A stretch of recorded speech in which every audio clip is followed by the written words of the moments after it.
சற்று முன் வெளியான முக்கிய அறிவிப்பின்படி அரசு பேருந்துகளில் பயணித்த 13 பேருக்கு ரூபாய் 50,000 ரொக்க பரிசு.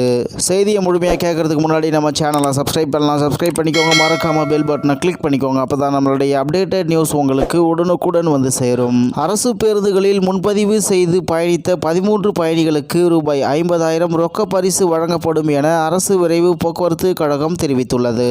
தமிழ்நாடு அரசு விரைவு போக்குவரத்து கழக பேருந்துகளில் ஆன்லைன் முன்பதிவு திட்டத்தின் மூலம் அனைத்து நாட்களிலும் பயணிகள் தங்கள் பயணத்தை மேற்கொள்வதை ஊக்குவிக்கும் வகையில் அரசு பேருந்துகளில் பயணித்து தேர்ந்தெடுக்கப்படும் பயணிகளுக்கு மாதந்தோறும் ரொக்க பரிசு மற்றும் பரிசு பொருட்கள் வழங்கப்பட்டு வருகிறது. அந்த வகையில் ஏப்ரல் மாதத்துக்கான 13 பயணிகளை மாநகர் போக்குவரத்து கழகம், அதாவது சென்னை மற்றும் பல்லவன் போக்குவரத்து அறிவுரை பணிக்குழு மேலாண் இயக்குனர் தா. பிரபுசங்கர் கணினி குலுக்கல் முறையில் வெள்ளிக்கிழமை தேர்வு செய்தார். அதன்படி தேர்ந்தெடுக்கப்பட்ட முதல் 3 பயணிகளுக்கு தலா ரூபாய் 10,000, மீதமுள்ள 10 பேருக்கு தலா ரூபாய் 2,000 என மொத்தம் ரூபாய் 50,000 ரொக்க பரிசாக வழங்கப்பட உள்ளது.